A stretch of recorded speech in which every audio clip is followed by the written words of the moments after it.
Hola, seguimos en el apartado 8.2 dedicado a la velocidad y la aceleración en el movimiento armónico simple y vamos a resolver el ejemplo número 4.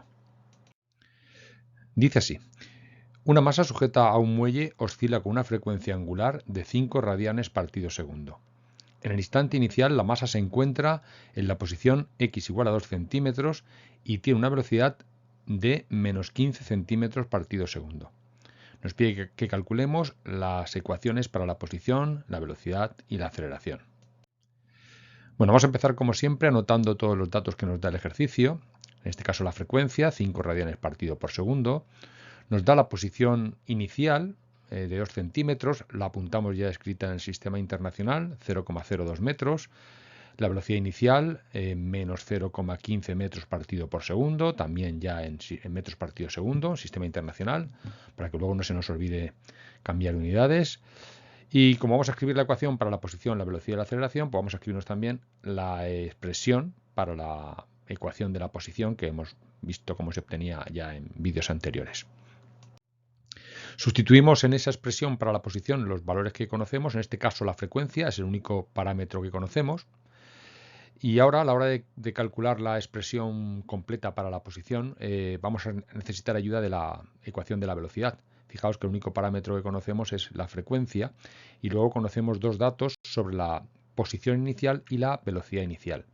Así es que vamos a obtener a partir de la ecuación para la posición, derivando,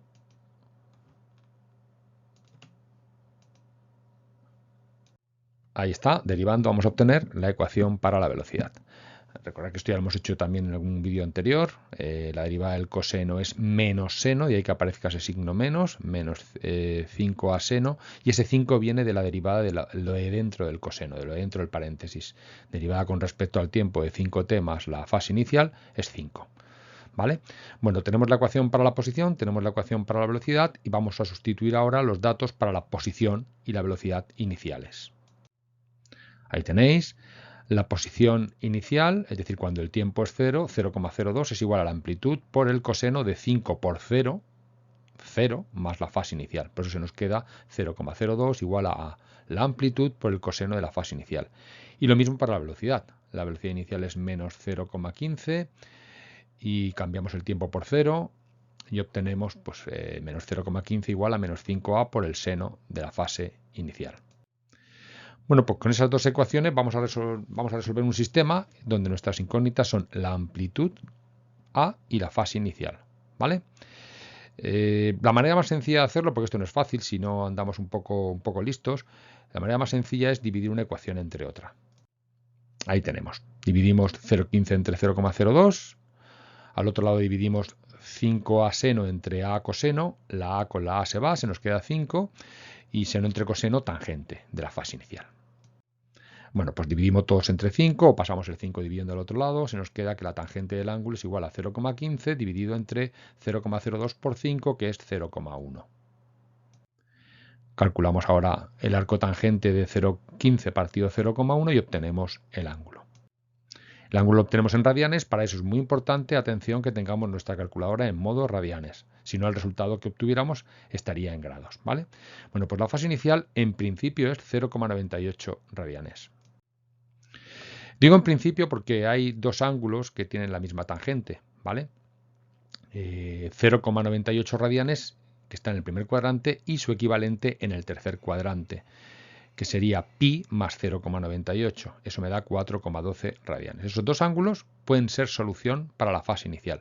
Para comprobar si es uno o si es otro, vamos a estudiar el signo tanto de la posición como de la velocidad para asegurarnos si es 0,98 o en todo caso si es 4,12 radianes la fase inicial. Si calculamos la posición y la velocidad iniciales para 0,98 radianes, ahí lo tenéis, 0,98 está en el primer cuadrante, su coseno es positivo, por lo tanto la posición se va a quedar positiva. La velocidad es menos 5a por el seno de 0,98. El seno de 0,98, como está en el primer cuadrante, también es positivo. Positivo por negativo, negativo. De tal manera que para la fase inicial igual a 0,98, tendríamos que la posición inicial es positiva, 0 más 0,02, es decir, lo que tiene que dar, y la velocidad inicial sería negativa, menos 0,15, que es lo que tiene que dar. ¿Vale? Si hacemos lo mismo para la fase inicial igual a 4,14 radianes, vemos que el coseno de 4,12 está en el tercer cuadrante. En el tercer cuadrante el coseno es negativo. La posición se quedaría a por el coseno de 4,12 se me quedaría negativo, ¿vale? Y para la velocidad, el seno de 4,12, como está en el tercer cuadrante, también es negativo. Negativo por el negativo que tiene delante, menos por menos más, la velocidad se me quedaría positiva. ¿Vale? Es decir, si la solución fuera 4,12 radianes, la posición inicial sería negativa y la velocidad sería positiva, es decir, justo lo contrario de lo que ocurre. Con lo cual podemos estar seguros que la solución para la fase inicial correcta es 0,98 radianes. Bueno, pues una vez que sabemos eso, vamos a sustituir en cualquiera de esas dos ecuaciones que teníamos ahí anteriormente y obtenemos la amplitud. Lo hacemos en la segunda, que parece más sencilla. Despejamos la amplitud y obtenemos que es de 0,036 metros. Bueno, pues teníamos nuestra expresión para la posición, había que calcular la amplitud y la fase inicial. Lo hemos hecho y hemos obtenido que la ecuación para la posición, que era lo primero que nos pedía el ejercicio, es x igual a 0,036 por el coseno de 5t más 0,98. Derivando obtenemos la expresión para la velocidad, que ya la habíamos obtenido antes. Tenemos que sustituir la amplitud y la fase inicial por los valores obtenidos. Apañamos un poquito esa expresión y obtenemos que la velocidad es de menos 0,18 seno de 5t más 0,98. Y ahora, derivando la expresión para la velocidad, recordad que la derivada del seno es el coseno y tenemos que multiplicar también por la derivada de lo que hay dentro del paréntesis. Derivamos 5t más 0,98 con respecto al tiempo y esa derivada vuelve a ser 5. Pues multiplicamos por 5, arreglamos un poco y ahí tenemos que la aceleración es de menos 0,9 por el coseno de 5t más 0,98. Pues nada, para terminar, como siempre, os dejo con la solución a todo lo que nos pedía el ejercicio. Venga, un saludo y hasta pronto.